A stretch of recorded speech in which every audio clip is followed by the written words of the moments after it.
ሄፓታይተስ ቢ የጉበት በሽታ ከኤችአይቪ ቫይረስ በላይ የጤና ችግር እየፈጠረ በመሆኑ ትኩረት ሊሰጠው ይገባል ሲሉ የጉበት ሕክምና ስፔሻሊስት ዶክተር እዝነህ በርሄ ተናገሩ። ተላላፊ የሆነው ሄፓታይተስ ቢ የጉበት በሽታ ከፍተኛ ደረጃ ላይ ከደረሰ መቆጣጠር እንጂ ማዳን እንደማይቻልም ዶክተር እዝነህ ጠቁመዋል። ራሄል ደምሰው አነጋግራቸዋል። በዓለም ላይ የሰውን ህይወት እየቀጠፉ ከሚገኙ የጤና እክሎች አንዱ የጉበት በሽታ ነው። ሄፓታይተስ ኤ፣ ቢ፣ ሲ፣ ዲ እና ኢ የጉበት በሽታ አይነቶች ሲሆኑ ከፍተኛ ጉዳት እያስከተሉና ከፍተኛ ትኩረት የሚሹት ደግሞ ሄፓታይተስ ቢ እና ሲ መሆናቸውን የጉበት ሕክምና ስፔሻሊስት ዶክተር እዝነህ በርሄ ይናገራሉ። ጉበትን በተለይ የሚያጠቁ የህመም አይነቶች አሉ። ቫይረሶች አሉ።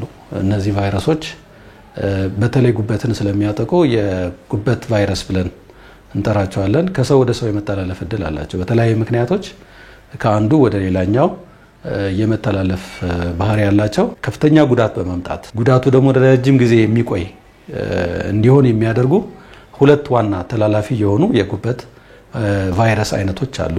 ሄፓታይተስ ቢ እና ሄፓታይተስ ሲ ተብለው ይጠራሉ። በዋናነት ጉበትን የሚጎዱ የቫይረስ አይነቶች ተላላፊ የህመም አይነቶች ናቸው። ሄፓታይተስ ቢ የጉበት በሽታ በገዳይነቱ የመጀመሪያውን ድርሻ የሚይዝ ሲሆን ከሰው ወደ ሰው የሚተላለፍበት መንገድም ከኤችአይቪ ቫይረስ ጋር ተመሳሳይነት እንዳለው ዶክተር እዝነህ በርሄ ገልጸዋል። ሁለቱንም ሄፓታይተስ ቢም ሆነ ሄፓታይተስ ሲ የተባሉ ጉበትን የሚያጠቁ የቫይረስ አይነቶች መተላለፊያቸው ተቀራራቢ ነው። በዋናነት ከሰውነት የሚወጣውን ፈሳሽ ከአንዱ ወደ ሌላው ነው የሚተላለፈው። ይሄም እንዴት ነው ካለን ኤችአይቪ ከእናት ወደ ልጅ በእርግዝና ወቅት እንደሚተላለፍ ህብረተሰቡ ግንዛቤ ይኖራል ብዬ አስባለሁ። ይሄም ሄፓታይተስ ቢም ከዛ የተለየ አይደለም። ከእናት ወደ ልጅ በእርግዝና ወቅት፣ በወሊድ ወቅት እንደዚሁም ከተወለዱም በኋላ ልጆች እናቶቻቸው የዚህ ቫይረሱ ካለባቸው ከእናት ወደ ልጅ የመተላለፍ እድል ይኖራል። በዚህ ቫይረስ የተያዘ ሰው ካለ ህክምና ያላገኘ ሰው ካለ ከአንዱ ወደ ሌላኛው ከሰውነታችን በሚወጣው ፍሳሽ አመካኝነት ሊተላለፍ ይችላል።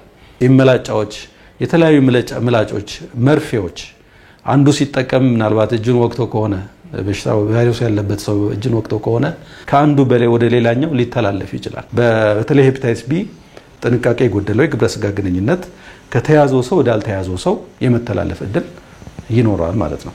ስለዚህ መተላለፊያ መንገዶቹ ከሰውነት የሚወጣው ፍሳሽ ጥንቃቄ ባለማድረግ ከአንዱ ወደ ሌላኛው ሊተላለፍ እንደሚችል ማሳያዎች ናቸው። ሁሉም አይነት የጉበት በሽታ ህክምና ቢኖራቸውም ሄፓታይተስ ቢ ከፍተኛ ደረጃ ላይ ከደረሰ በህክምና ክትትል መቆጣጠር እንጂ ማዳን እንደማይቻል ዶክተር እዝነህ አስረድተዋል። ህክምናው ያው እንደ ደረጃው ነው። ደረጃው የጉበት ቫይረስ ጉበት ውስጥ ሰውነታችን ውስጥ ስለተገኘ ማለት ሁሌ መድኃኒት ያስፈልገዋል ማለት አይደለም። በተለይ ሄፓታይተስ ቢ ቫይረስ ቅድም እንደጠቀስኩት ሄፓታይተስ ቢ ቫይረስ መቆጣጠር እንጂ አሁን ባለው ቴክኖሎጂ ማዳን አይቻልም። መቆጣጠር ለምንችለው ነገር ደግሞ ስለተገኘ ብቻ መድኃኒት አንጽፍ። ደረጃውን የማወቅ የመጀመሪያው ስቴፕ ነው። የመጀመሪያው ቫይረሱ ጉዳት ማምጣት ጀምሯል ወይስ ጉዳት አላመጣም የሚለውን እናያለን። ተጓዳኝ ችግሮች አሉ ወይስ የሉም? መድኃኒት መጀመር አለበት ብለን ከወሰንን ማለት የጉበት ጉዳቱ ከመጣ ወይ ተጓዳኝ ችግሮች አሉ ብለን ካመንን የሚወሰደው መድኃኒት ረዘም ላለ ጊዜ ነው የሚወሰደው። ቢያንስ አንድ ሰው እንደ ጉበት ጉዳት ደረጃው መጠን ከሁለት ዓመት ላላነሰ ጊዜ መድኃኒት ሊወስድ ይችላል። አንዳንዴም የሚወሰደው መድኃኒት እድሜ ልክ ሊሆን ይችላል። ይሄን ነው ደረጃው ከፍ ያለ ሄዶ ምናልባት ጉበቱ ከፍተኛ ጉዳት ደረጃ ላይ ከደረሰ የማስታመም ሁኔታ ነው የሚኖረው። ደረጃው እየጨመረ ሄዶ ሌላ ጉዳት እንዳያመጣ እነዛን አይነት ተጨማሪ ህክምናዎችን እንሰጣለን። ውሃ ከተጠራቀመ ለምሳሌ ውሃውን የመቀነስ የመቆጣጠር፣ መድማት ካለ መድማቱን ማቆም፣ እንደገና ሁለተኛ እንዳይደማ የሚደማውን ደም ስር መዝጋት፣ እነዚህ የመሳሰሉት ተጨማሪ ህክምናዎች ናቸው።